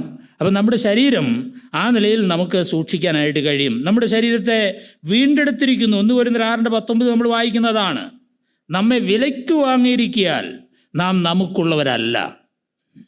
ശരീരം പരിശുദ്ധാത്മാവിൻ്റെ മന്ദിരമാണ്. ആകയാൽ ശരീരം കൊണ്ട് ദൈവത്തെ എന്ത് ചെയ്യണം? മഹത്വപ്പെടുത്തണം. അപ്പം നമ്മൾ നമുക്കുള്ളത് അവരല്ല എന്നാണ്. നമ്മെ വീണ്ടെടുത്ത കർത്താവിനുള്ളവരാണ്. നമ്മുടെ ശരീരവും കർത്താവിൻ്റെ മഹത്വത്തിനായിട്ട് ഉപയോഗിക്കാൻ വേണ്ടി നൽകിയിരിക്കുന്നതാണ്. അങ്ങനെയാണ് ശരീരത്തെക്കുറിച്ച് നമ്മൾ മനസ്സിലാക്കേണ്ടത്. ശരീരത്തിൽ ദൈവത്തെ മഹത്വപ്പെടുത്തുക എന്നതാണ്. ശരീരത്തിൽ ദൈവത്തെ മഹത്വപ്പെടുത്തുക. അപ്പോൾ നമ്മുടെ ശരീരം കൊണ്ട് ദൈവത്തെ മഹത്വപ്പെടുത്തണമെങ്കിൽ നമ്മുടെ ശരീരത്തിന് ആരോഗ്യം വേണം, നമ്മുടെ ശരീരത്തിന് ബലം വേണം, നമ്മുടെ ശരീരത്തിന് ആവശ്യമായിരിക്കുന്ന സുസ്ഥിതി അനുഭവിക്കുന്നുവെങ്കിലേ നമുക്കത് സാധിക്കുകയുള്ളൂ. സ്വന്തം ശരീരത്തെക്കുറിച്ച് പറയുമ്പോൾ എന്താണ്? സ്വന്തം ശരീരത്തെ ആരും ഒരു നാളും പകച്ചിട്ടില്ലല്ലോ. അങ്ങനെയാണല്ലേ? ശരീരത്തെ പകയ്ക്കേണ്ടതായിരിക്കുന്ന ആവശ്യമൊന്നും ഇല്ല. സ്വന്തം ശരീരത്തെ വെറുക്കേണ്ടതില്ല. അതൊരു ഭക്തിയുടെ ലക്ഷണമായിട്ടൊന്നും കണക്കാക്കേണ്ട ആവശ്യമില്ല. സ്വന്തം ശരീരം ചിലർ മറ്റുള്ളവരുടെ ശരീരവുമായിട്ട് തട്ടിച്ചു നോക്കിയിട്ട് വെറുക്കും. അയ്യോ ഞാൻ ഇച്ചിരൂടെ ഒന്ന് മൂക്ക് ഇങ്ങനെ ആയിരുന്നെങ്കിൽ, ചെവി ഇങ്ങനെ ആയിരുന്നെങ്കിൽ, അങ്ങനെയൊന്നും ചിന്തിക്കേണ്ട ആവശ്യമൊന്നും യഥാർത്ഥത്തില്ല. കാരണം എന്നെ ഈ ലോകത്തിൽ ദൈവം സൃഷ്ടിച്ചത് ഒരു യുണീക്കായിട്ടാണ്. എനിക്ക് തുല്യനായി ഞാൻ മാത്രമേ ഉള്ളൂ. ആ തരത്തിലാണ് ദൈവം നമ്മളെ എന്ത് ചെയ്തിരിക്കുന്നത്, സൃഷ്ടിച്ചിരിക്കുന്നത്. പിന്നെ പറ്റുന്നതുപോലെയൊക്കെ നമ്മുടെ ശരീരത്തിൽ എന്താണ് കുറച്ചുകൂടെ ഭംഗിയൊക്കെ വരുത്താൻ പറ്റിയാൽ പറ്റുന്നതിന് തെറ്റൊന്നും ഉണ്ടെന്ന് പറയുന്നില്ല. പക്ഷേ അതിനുവേണ്ടി മാത്രം ജീവിക്കുന്നൊരു ജീവിതവും ആകേണ്ടതായിരിക്കുന്ന ആവശ്യമില്ല. ശരീരത്തിൻ്റെ സൗന്ദര്യമൊക്കെ സൂക്ഷിക്കുന്നതിലൊന്നും തെറ്റായിരിക്കുന്ന ഒരു കാര്യമൊന്നും ഇല്ല. അതിനെക്കുറിച്ച് ഒരു ഭക്തനായ മനുഷ്യൻ പ്രാർത്ഥിച്ചൊരു പ്രാർത്ഥന നിങ്ങൾ കേട്ടിട്ടുണ്ടാവും. മാറ്റാൻ കഴിയുന്ന കാര്യങ്ങളെ മാറ്റാനും മാറ്റാൻ കഴിയാത്ത കാര്യങ്ങളെ അംഗീകരിക്കാനും മാറ്റാൻ കഴിയുന്നതും മാറ്റാൻ കഴിയാത്തതും തമ്മിൽ തിരിച്ചറിയുവാനുമുള്ള ഹൃദയം, വിവേകം എനിക്ക് തരണമെന്നാണ്. ചില കാര്യങ്ങളൊന്നും മാറ്റാൻ നമുക്ക് പറ്റില്ല, ചില കാര്യങ്ങൾ മാറ്റാം, ചില കാര്യങ്ങൾ അംഗീകരിച്ചേ പറ്റുള്ളൂ. അതിനുള്ള വിവേകം എനിക്ക് തരണമേ, അതിനുള്ളതായിരിക്കുന്ന കൃപ എനിക്ക് തരണമേ. അതാണ് യഥാർത്ഥത്തിൽ നമ്മുടെ ശരീരത്തോടുള്ള ശരിയായിരിക്കുന്ന ഒരു രീതി. അപ്പോൾ നമ്മുടെ ശരീരം നമുക്ക് ശരീരത്തെ സ്നേഹിക്കുന്നതുകൊണ്ടോ ശരീരത്തെ സൂക്ഷിക്കുന്നതുകൊണ്ടോ ശരീരത്തെ പ്രയോജനകരമായി ഉപയോഗിക്കുന്നതോ ഒന്നും തെറ്റല്ല. പക്ഷേ അതിനൊക്കെ എന്താ വേണ്ടതെന്ന് ചോദിച്ചാൽ ആരോഗ്യമാണ് ആവശ്യമായിരിക്കുന്നത്. ശരീരം ആരോഗ്യത്തിൽ നമ്മൾ സൂക്ഷിക്കണം. നമ്മുടെ ആരോഗ്യ സംരക്ഷണത്തിന് വേണ്ടി ദൈവം തന്നെ ധാരാളം കാര്യങ്ങൾ ദൈവവചനത്തിൽ പറഞ്ഞിട്ടുണ്ട്. ഇപ്പോൾ പഴയ നിയമത്തിൽ നോക്കിയാൽ അറിയാം, 6 ദിവസം അധ്വാനിച്ച് നിൻ്റെ വേലയൊക്കെയും ചെയ്യുക, 7-ാം ദിവസം എന്ത് ചെയ്യണം, സ്വസ്ഥമായിരിക്കണം എന്ന് പറഞ്ഞാൽ ശരീരത്തിന് വിശ്രമം വേണമെന്നാണ്. 6 ദിവസം അധ്വാനിച്ച് വേലയൊക്കെ തീർക്കാനാണ് പറഞ്ഞതല്ലേ. 7-ാം ദിവസം സ്വസ്ഥമായിരിക്കുക ഒരു വിശ്രമ ദിവസമാണ്. ശരീരത്തിന് വിശ്രമം വേണം. ഈ ഉറക്കം തന്നെ ഒരു വലിയ അനുഗ്രഹം അല്ലേ. നമ്മളൊന്ന് ഉറങ്ങി എഴുന്നേറ്റ് കഴിയുമ്പോൾ എന്തൊരു ഉഷാറായി, എന്തൊരു ഉത്സാഹമായി, എന്തൊരു ആവേശമായി. ശരീരത്തിൻ്റെ വിശ്രമം ദൈവം വെച്ചിരിക്കുന്ന ഒരു ക്രമീകരണമാണത്. ശരീരത്തിനത് വേണം. അപ്പോൾ ശരീരം ആരോഗ്യത്തിൽ സൂക്ഷിക്കുക എന്നുള്ളതാണ്. 8 മണിക്കൂർ ഉറങ്ങുക അല്ലെങ്കിൽ 6 മണിക്കൂർ ഉറങ്ങുക, അത് നമുക്കെല്ലാം ക്രിയാത്മകമായി ചെയ്യാനുള്ള ഉന്മേഷവും ആവേശവും ഒക്കെ തരുന്നതായിരിക്കുന്ന കാര്യമാണ്. പഴയ നിയമത്തിലെ ഭക്ഷണപാനീയങ്ങളെക്കുറിച്ചുള്ള നിയമങ്ങളൊക്കെ നൽകിയിട്ടുണ്ട്. ശരീരത്തിൻ്റെ ആരോഗ്യത്തിന് വേണ്ടിയാണ് പല നിയമങ്ങളും നൽകിയിരിക്കുന്നത്. നമുക്കറിയാം, മേധസ് തിന്നരുതെന്നും, അതുപോലെ ശുദ്ധിയുള്ളതായിരിക്കുന്ന മൃഗങ്ങളും ശുദ്ധിയില്ലാത്തതായിരിക്കുന്ന ശുദ്ധിയുള്ള പക്ഷികളും ശുദ്ധി ഉള്ള മൃഗങ്ങളും ശുദ്ധി ഇല്ലാത്ത മൃഗങ്ങളും ശുദ്ധിയുള്ള പക്ഷികളും ഇല്ലാത്ത പക്ഷികളും ഇങ്ങനെയെല്ലാം എന്ത് ചെയ്തിട്ടുണ്ട്, മത്സ്യങ്ങൾ, ഇങ്ങനെയൊക്കെ വേർതിരിച്ച് തന്നിരിക്കുക. മനുഷ്യൻ്റെ ആരോഗ്യത്തെ സംബന്ധിച്ചുള്ള കാര്യങ്ങളും അതിൽ ഉൾക്കൊണ്ടിട്ടുണ്ട് എന്ന് നമുക്ക് മനസ്സിലാക്കാനായിട്ട് സാധിക്കും. അപ്പോൾ അത് നമുക്ക് കാണാം. വിസർജ്യം കുഴിച്ചു മൂടണമെന്ന് പറഞ്ഞു, ആരോഗ്യ സംരക്ഷണത്തിന് വേണ്ടിയിട്ടാണ്. അല്ലെങ്കിൽ 30 ലക്ഷം ആളുകൾ എന്ത് ചെയ്യുക, ഇങ്ങനെ പോകുമ്പോൾ ഈ വിസർജ്യം എല്ലായിടത്തും വന്നാൽ ആരോഗ്യ പ്രശ്നങ്ങളുണ്ടാവും. അത് കുഴിച്ചു മൂടണം. അതുകൊണ്ട് വിസർജ്യത്തിന് പോകുമ്പോൾ ഒരു പാരയും കൊണ്ട് പോവുക, കുഴിച്ചു മൂടുക, അല്ലെങ്കിൽ പ്രശ്നങ്ങളാണ്. ദേവാലയത്തിൽ ശുദ്ധീകരണത്തിനുള്ള ക്രമീകരണങ്ങളുണ്ടായിരുന്നു. മൃഗങ്ങളുടെയും പക്ഷികളുടെയും ഒക്കെ രക്തവും മാംസവും ഒക്കെ വന്ന് ഒരുപാട് പ്രശ്നങ്ങൾ ഉണ്ടാകാനുള്ള സാധ്യതയുണ്ട്. അതിനുള്ള ക്രമീകരണങ്ങൾ ഉണ്ടായിരുന്നു നമുക്കറിയാം. പുതിയ നിയമത്തിലും പറയുമ്പോൾ എന്താണ്, ശരീരാഭ്യാസം അല്പം പ്രയോജനമുള്ളതാണ് എന്ന് പറഞ്ഞാൽ ഈ ലോകത്തിൽ ശരീരാഭ്യാസം പ്രയോജനമുള്ളതാണ്. ശരീരത്തിൻ്റെ ആരോഗ്യം, നല്ല വ്യായാമ മുറകളൊക്കെ നടത്തുന്ന ആളുകൾക്ക് ഈവിൾ ചിന്തകളൊക്കെ കുറയുമെന്നാണ് പറയണേ, ആരോഗ്യത്തെ സംരക്ഷിക്കുന്നവരായിരിക്കുന്ന ആളുകൾക്ക്. അപ്പോൾ ആരോഗ്യം സൂക്ഷിക്കുക എന്നുള്ളതാണ്. അപ്പോൾ ഈ ലോകത്തിൽ ശരീരത്തിൻ്റെ ആരോഗ്യം കൂടാതെ എന്തെങ്കിലുമൊക്കെ നമുക്ക് ചെയ്യാനായിട്ട് വളരെ ബുദ്ധിമുട്ടായിരിക്കുന്നൊരു കാര്യമാണ്. ആത്മീകമായി നമ്മൾ ആരോഗ്യമുള്ളവരായിരുന്നാലും പ്രവർത്തന പദത്തിലേക്ക് വരുമ്പോൾ ശരീരവും ആരോഗ്യമുള്ളതായിട്ട് സൂക്ഷിക്കേണ്ടത് ആവശ്യമാണ്. ശാരീരിക വ്യായാമം ആരോഗ്യം നിലനിർത്താൻ ആവശ്യമാണ്. നടക്കുക, പിന്നെന്താണ്, പന്ത് കളിക്കുക, നീന്തുക, സൈക്കിൾ ചവിട്ടുക, കായികാധ്വാനം ചെയ്യുക, തുണി അലക്കുക. ഇപ്പം ഇതൊന്നും ഇല്ല, പരിപാടികളൊന്നും ഇല്ലാത്തതുകൊണ്ട് നേരെ കാറിൽ കയറിയിരിക്കുക, പോവുക, വരിക. എനിക്ക് തോന്നുന്നുണ്ട് ഈ കാറോട്ടം കുറച്ചാൽ കുറച്ചുകൂടെ ആരോഗ്യത്തിൽ പറ്റും. ഇടയ്ക്കിടയ്ക്കൊക്കെ നടക്കുകയും ടൗണിൽ പോയി നടന്നിട്ട് വരാൻ പറ്റുന്ന ദൂരത്തിലൊക്കെ പോയി നടന്ന് സാധനങ്ങളൊക്കെ വാങ്ങി വരികയാണെങ്കിൽ കുറച്ചുകൂടെ നമ്മുടെ ആരോഗ്യമൊക്കെ സൂക്ഷിക്കാനായിട്ട് നമുക്ക് സാധിക്കും. ശരീരത്തെ ഒരു അച്ചടക്കത്തിൽ സൂക്ഷിക്കുക എന്നുള്ളത് പ്രധാനപ്പെട്ടൊരു കാര്യമാണ്. ഉറക്കവും വ്യായാമവും വിശ്രമവും നല്ല ഭക്ഷണവും ഒക്കെ ആരോഗ്യത്തിന് ആവശ്യമാണ്. ആരോഗ്യകരമായ വാർദ്ധക്യമാകുമ്പോഴേക്കും പല വിധത്തിലുള്ള രോഗങ്ങളുടെ ഒരു അകമ്പടി വന്ന് അവസാനം അങ്ങനെയാണ് നമ്മൾ ഇവിടുന്ന് എന്ത് ചെയ്യുന്നത്, കടന്നു പോകുന്നത്. ചെറുപ്പകാലത്തുള്ളതുപോലെ അല്ല, യൗവനത്തിലുള്ളതുപോലെ അല്ല. വാർദ്ധക്യമാകുമ്പോഴത്തേനും അപ്രതീക്ഷിതമായ പല രോഗങ്ങളും എന്തു ചെയ്യും, വന്നു തുടങ്ങും. ബാല്യ യൗവനവും പോലെ വാർദ്ധക്യവും അനിവാര്യമായിരിക്കുന്നൊരു കാര്യമാണ്. അതൊരു ശാരീരിക മാറ്റമാണെന്ന് നമുക്കറിയാം. ഒരേ സമയം ഒന്നിലധികം രോഗങ്ങൾ കടന്നു വന്ന് അങ്ങനെ നമ്മളെ ബുദ്ധിമുട്ടിക്കുന്ന ഒരു സമയമാണ്. ജീവിതശൈലി രോഗങ്ങൾ ഒക്കെ ഉണ്ട്. പ്രമേഹം, രക്തസമ്മർദ്ദം, ഉയർന്ന കൊളസ്ട്രോള് തുടങ്ങിയവയൊക്കെ നിയന്ത്രിച്ച് നിർത്തുന്നവരിൽ വാർദ്ധക്യ സംബന്ധമായ പ്രശ്നങ്ങൾ വളരെ കുറവായിരിക്കും. അങ്ങനെയുള്ളതായിരിക്കുന്ന പ്രശ്നങ്ങൾ വളരെ കുറവാണ്. അതുപോലെ തന്നെ സാധാരണ ഉണ്ടാകാവുന്ന പല രോഗങ്ങളെക്കുറിച്ച് നമുക്കറിയാം. മറവി ഉണ്ടാകുക, കേൾവിക്കുറവ്, കാഴ്ചക്കുറവ്, പിന്നെന്താണ്, വിഷാദം, ഒരു ഉത്സാഹമില്ലായ്മ, മനോവിഭ്രാന്തി, സന്ധിവേദന, പോഷകക്കുറവ്, ഇങ്ങനെ വൃദ്ധന്മാരെ അലട്ടുന്ന ഒരുപാട് പ്രശ്നങ്ങൾ, ആരോഗ്യ സംബന്ധമായിരിക്കുന്ന പ്രശ്നങ്ങൾ ഒക്കെ വരാം. അങ്ങനെയുള്ളതായിരിക്കുന്ന സാധ്യതകളുണ്ട്. അപ്പോൾ ശരിയായ സമയത്ത് വൈദ്യപരിശോധന നടത്തുക. നമ്മുടെ ആരോഗ്യത്തെ നിലനിർത്തണമെങ്കിൽ ഡോക്ടർമാർ പറയുന്ന നിർദ്ദേശങ്ങൾ സ്വീകരിക്കുക, അത് പാലിക്കേണ്ട കാര്യങ്ങളൊക്കെ പാലിക്കുക, ശരീരത്തിൻ്റെ ആരോഗ്യം നിലനിർത്താനായിട്ട് ശ്രമിക്കുക, നല്ല ആഹാരം കഴിക്കുക. നല്ല ആഹാരം എന്തൊക്കെയാണ് കഴിക്കേണ്ടത്? പയറുവർഗ്ഗങ്ങൾ, ഇലക്കറികൾ, അങ്ങനെ ഒരുപാട് സാധനങ്ങളൊക്കെ ഉണ്ടല്ലേ. അങ്ങനെയുള്ള സാധനങ്ങളൊക്കെ കഴിക്കുക. പിന്നെ ഈ വയസ്സാകുമ്പോഴത്തേന് ഇറച്ചി തീറ്റ എന്ന് പറഞ്ഞാൽ ഭയങ്കരമാണ്. ചിലർ ഏതായാലും മരിക്കാൻ പോകാത്ത എന്നിട്ട് വെച്ചേക്കാന്നാണ്. ഇറച്ചിയൊക്കെ തിന്നുന്നതിന് കുഴപ്പമൊന്നുമില്ല. അതൊക്കെ പല തവണയായിട്ടൊക്കെ കഴിക്കുന്നത് നല്ലത്. ഒറ്റയടിക്ക് ചിലപ്പോൾ ഇവിടം വരെ ചിലരെന്ത് ചെയ്യും, ഇവിടം വരെ കഴിയും. എന്നിട്ട് പിന്നെ അനങ്ങാനും വില എന്ന് പറയാം.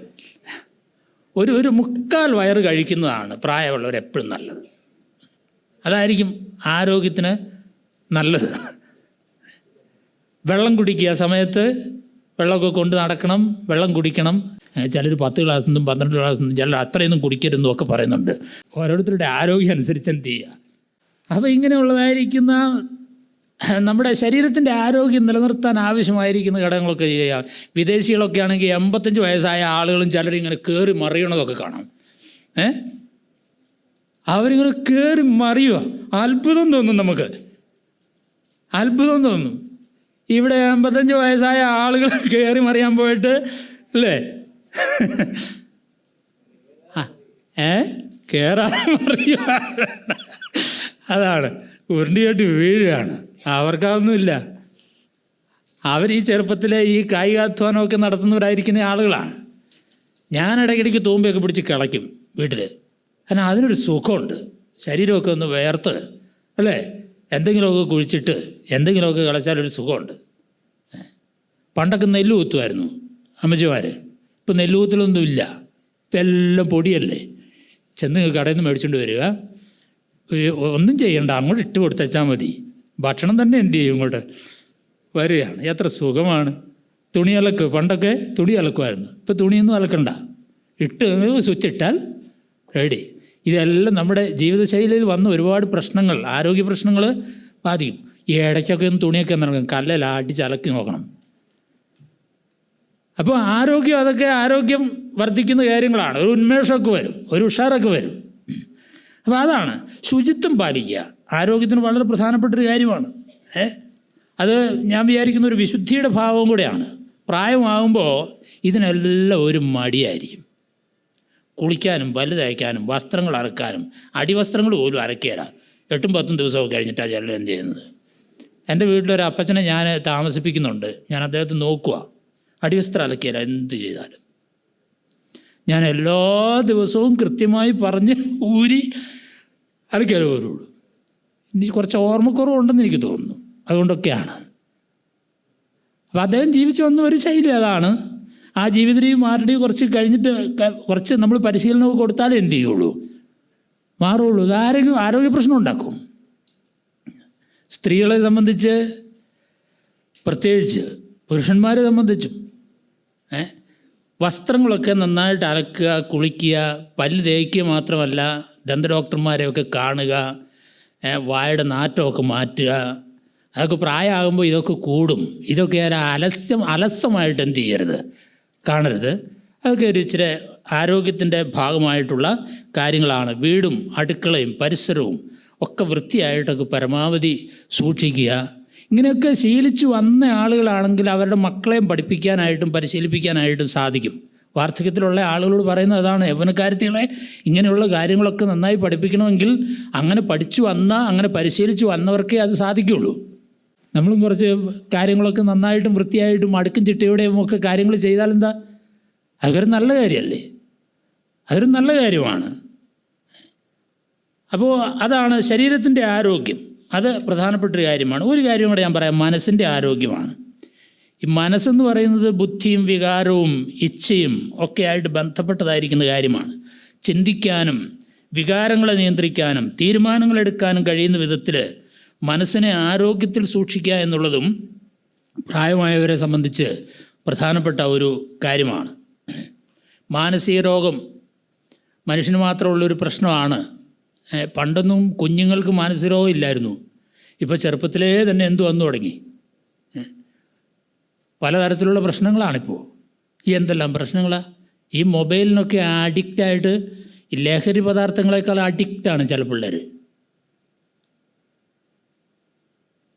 കുഞ്ഞിലേ ജനിച്ചു വരുമ്പോഴേ ഇത് കണ്ട് കണ്ണിനും ചെവിക്കും ഒക്കെ ദോഷം ചെയ്യുന്ന തരത്തിൽ, ബുദ്ധിയൊക്കെ മന്ദീഭവിക്കുന്ന തരത്തിൽ ഒരുപാട് പ്രശ്നങ്ങളുണ്ട്. അപ്പം മാനസിക പ്രശ്നങ്ങൾ, മാനസിക രോഗം, മനസ്സിൻ്റെ ആരോഗ്യം അത് ശരീരത്തെയും കൂടെ ബാധിക്കുന്നതാണ്. ആരോഗ്യമില്ലായ്മ വന്നാൽ, മനസ്സിന് ആരോഗ്യമില്ല വന്നാൽ ശരീരത്തെയും തളർത്തും അത്. അപ്പം മനസ്സിൻ്റെ ആരോഗ്യം വളരെ പ്രധാനപ്പെട്ടതാണ്. അതിനെന്താ ചെയ്യുക?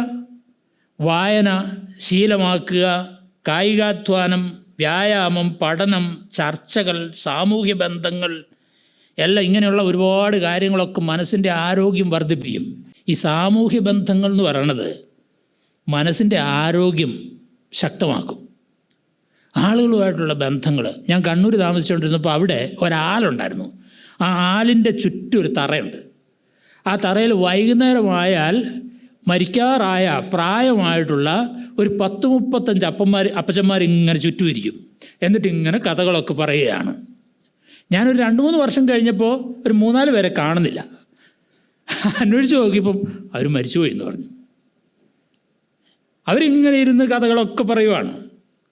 എല്ലാവരും ഒരേ യൂണിഫോമിലാണ്, വെള്ള വസ്ത്രം ധരിച്ചാണ്, വെള്ള ഉടുപ്പും വെള്ള മുണ്ടും ഉടുത്താണ്. അത് ഇരിക്കുന്നത് കാണാൻ തന്നെ ഒരു രസമുണ്ട്. അവർ വന്നിരുന്ന് ഇങ്ങനെ കഥകളും ഒക്കെ ഇങ്ങനെ പറയുകയാണ്.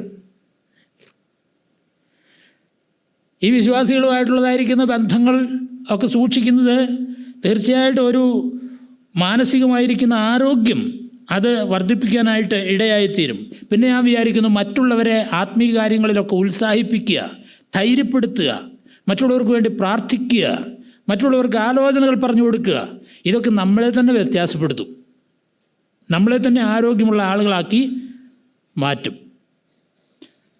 അപ്പോൾ ഇത് നമുക്ക് മാനസിക ആരോഗ്യത്തിന് വളരെ പ്രധാനപ്പെട്ട ഘടകങ്ങളാണ്. മാനസികമായിട്ടുള്ള ആരോഗ്യം വളരെ പ്രധാനപ്പെട്ട ഒരു കാര്യമാണ്. മാനസിക രോഗമൊക്കെ ചില പ്രായമായവരിലൊക്കെ കാണാറുണ്ട്. അതിന് പല കാരണങ്ങളുണ്ട്. ഇപ്പോൾ അതിന് 2 തരത്തിലുള്ളതായിരിക്കുന്ന ചികിത്സാ രീതികളാണ് പൊതുവെ പറയുന്നത്. സൈക്കാട്രിസ്റ്റിനെ കണ്ട് ചികിത്സ തേടുക എന്നുള്ളതാണ്. അവരുടെ ചികിത്സ പ്രധാനമായിട്ടും ശരീരവുമായിട്ട് ബന്ധപ്പെട്ട ചികിത്സകളാണ്. ശരീരത്തിലെ ചില ഘടകങ്ങളുടെ കുറവോ കൂടുതലോ ഒക്കെ മൂലം മാനസിക പ്രശ്നങ്ങളൊക്കെ വരാൻ സാധ്യതകളുണ്ട്.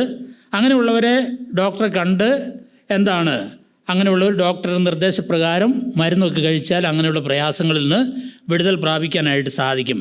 വേറെ ഒരു ചികിത്സാ രീതി സൈക്കോളജിസ്റ്റുകളുടെ ചികിത്സാ രീതിയാണ്. മനസ്സിനെ ചികിത്സിക്കുന്നവരാണ്. കൗൺസിലിങ്ങും മറ്റ് തെറാപ്പികളും ഒക്കെ നടത്തി അവർ ചികിത്സിക്കും. മാനസിക രോഗം, അനേകം മാനസിക രോഗികളാണ്. നമ്മളൊക്കെ കുറച്ച് രോഗമുള്ള ആളുകളാണ്. ഇച്ചിരിയൊക്കെ എന്തൊക്കെയോ ഒരു കുഴപ്പം ഉള്ളവരാണ് എന്ന് തോന്നാറുണ്ട്. ഭയങ്കര മുൻകോപികളായിരിക്കുന്ന ആളുകൾ. മനസ്സിൻ്റെ ഒരു പ്രശ്നമല്ലേ, രോഗത്തിൻ്റെ ഒരു പ്രശ്നമാണ്. ഭയങ്കര മുൻകോപികളായിരിക്കുന്ന ആളുകൾ. ചിലർ വളരെ ഏകാന്തരാണ്. ചിലപ്പോൾ മിണ്ടും, ചിലപ്പോൾ മിണ്ടിയല്ല.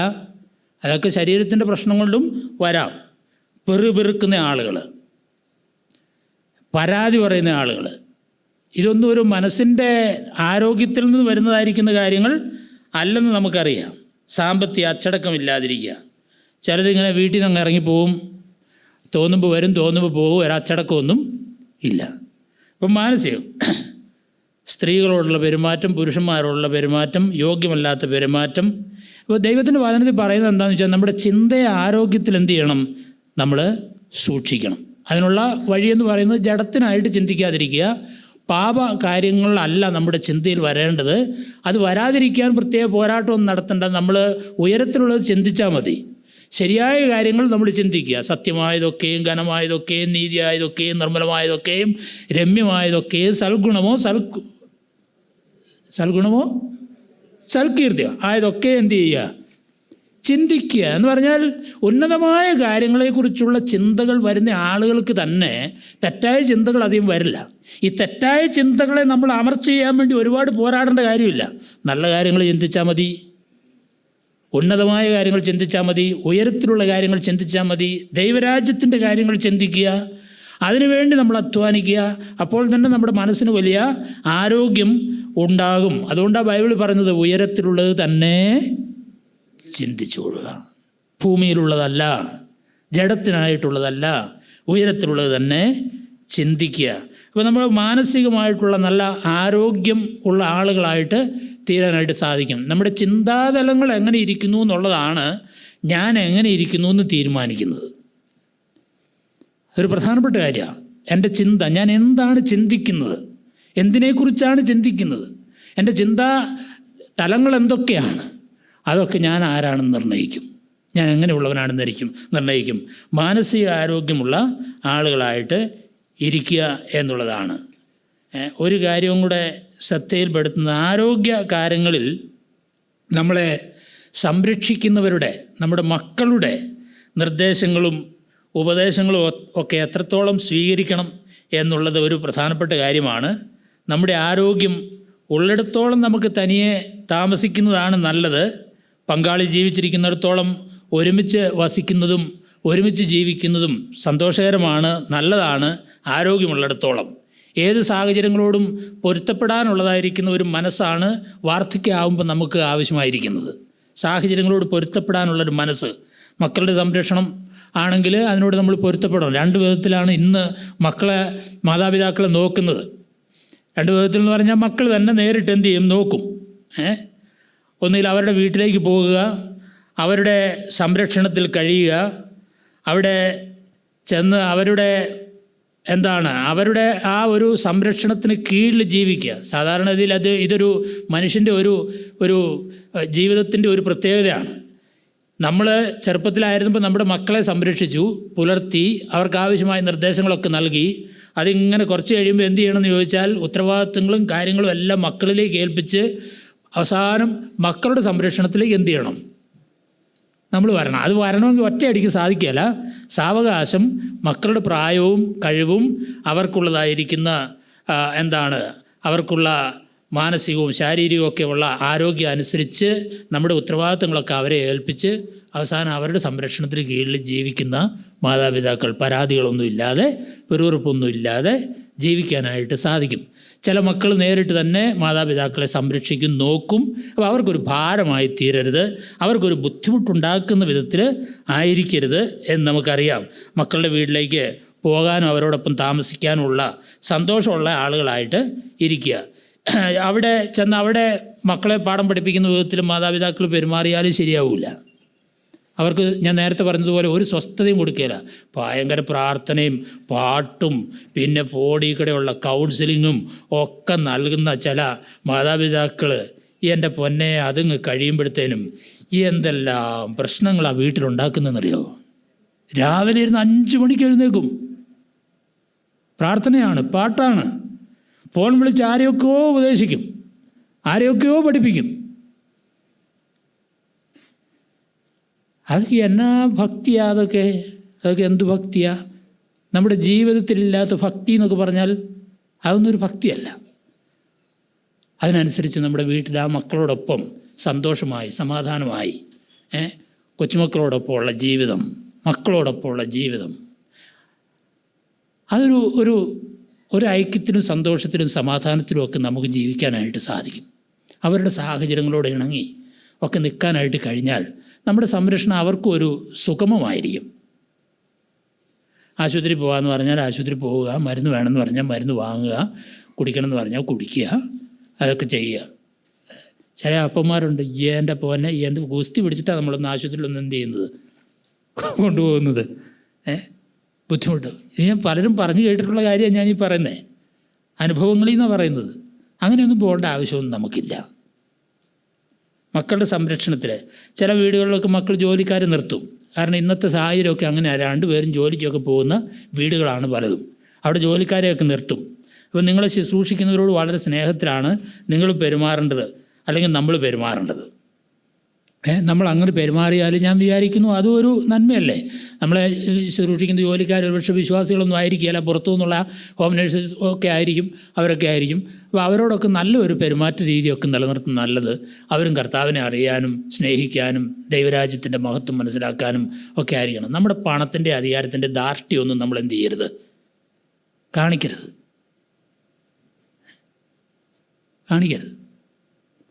ഇസ്രായേലിലൊക്കെ പോയിട്ട് ചില നേഴ്സുമാർ പറഞ്ഞു കേട്ടിട്ടുണ്ട്, ചില വീട്ടിൽ നിൽക്കാൻ വളരെ സുഖമാണെന്ന് പറഞ്ഞു. ചില വീട്ടിൽ നിൽക്കാൻ എൻ്റെ പൊന്നെ ശമ്പളം കിട്ടണമല്ലോ എന്ന് വിചാരിച്ച് മാത്രം എന്ത് ചെയ്യുന്നതാണ്, നിൽക്കുന്നതാണ്.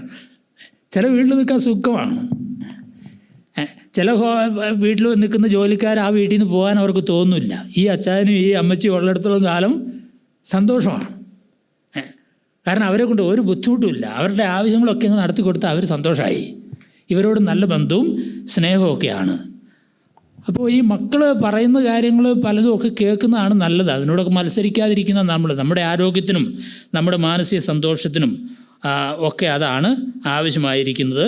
അപ്പോൾ ആ നിലയിലുള്ള കാര്യങ്ങൾ, വാശിയും വൈരാഗ്യവും ദുശാഠ്യവും പരിഹാസവും ദൂഷണവും കുറ്റം പറച്ചിലും അങ്ങനെയുള്ള കാര്യങ്ങളൊക്കെ മരണം വരെ ചെയ്ത് അവസാനം ഈ ലോകം വിട്ടു പോകുന്നതിനേക്കാൾ എത്രയോ നല്ലതാണ് സമാധാനത്തിലങ്ങ് മരിക്കുക, സന്തോഷത്തിലങ്ങ് മരിക്കുക.